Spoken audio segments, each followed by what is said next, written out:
खौफनाक कहानी। असम के खेतों का श्राप। असम के शिवसागर जिले में एक छोटा सा गांव है हरमोटी। ये गांव अपने सुंदर खेतों, चाय बागानों और पास बहती बाली नदी के कारण जाना जाता था। लेकिन इस सुंदरता के बीच एक ऐसा रहस्य छिपा था जिसे गांव वाले कभी खुलकर नहीं बताते। उस रहस्य का नाम था बाघ भूत। बाघ भूत कौन था? कहानी 40 साल पुरानी है। गांव में एक किसान था रामू देवरी। वह गरीब था लेकिन मेहनती। उसकी पत्नी की मृत्यु के बाद वह अकेला पड़ गया। खेतों में काम करता, नदी किनारे मछली पकड़ता और बस चुपचाप अपना जीवन काटता। एक साल गांव में बाढ़ आई। रामू की सारी फसल बह गई। मदद मांगने गया तो गांव वालों ने उसका मजाक उड़ाया। कहते हैं उस रात वह फटे कपड़ों में, आंखों में आंसू लिए बाली नदी में चला गया और कभी वापस नहीं आया। पर कहते हैं वो मरा नहीं, वो बाघ भूत बन गया, एक टेढ़ा मेढ़ा जल सना शरीर लिए बदला लेने की ताक में भटकती आत्मा।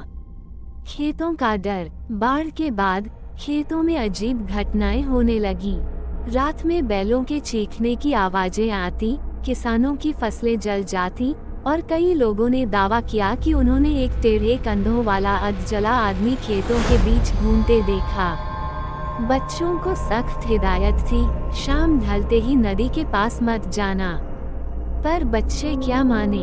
एक साल बरसात के मौसम में गुवाहाटी से 4 छात्रों का एक ग्रुप हरमोटी घूमने आया। रोहित, नितिन, राहुल और सौरभ। गांव के डरावने किस्सों में उनकी खास दिलचस्पी थी। उन्होंने गांव वालों से सुना कि बाली नदी के पास बाघ भूत रहता है।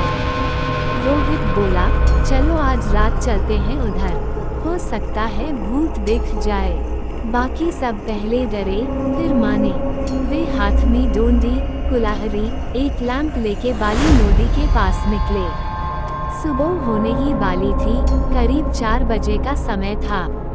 चारों बाली नदी के किनारे पहुंच गए। हवा में ठंडक थी और अजीब सी सड़ांध महसूस हो रही थी। नदी के पास टूटी फूटी झोपड़ी थी जिसके दरवाजे पर कुछ लिखा था। सौरभ बोला, ये तो किसी ने डराने के लिए किया होगा, और वो लोग नदी के पास पहुंच गए। चौभी पेड़ के ऊपर बैठा बाघ भूत नीचे आया और तभी वो दिखा। एक लंबा झुका हुआ अधजला आदमी हाथ में कुल्हाड़ी लेके जोर जोर से हंसने लगा। उसके बाल जले हुए, आंखें लाल और मुंह से भाप निकल रही थी। बाघ भूत गरजा, हमरे घोर में बिना पूछे कौन घुसल, हम जल के मरे, अब तोहनी लोगन के जिया देख के आग लागेला। नितिन चिल्लाया, हम माफी चाहते हैं, हमें नहीं पता था। पर बाघ भूत आगे बढ़ता गया। उसकी चाल में कुछ अजीब था, जैसे कोई लाश पानी से निकलकर चल रही हो। चारों बच्चे किसी टोरों से अपनी जान बचा के वहां से भागे और गांव पहुंचे।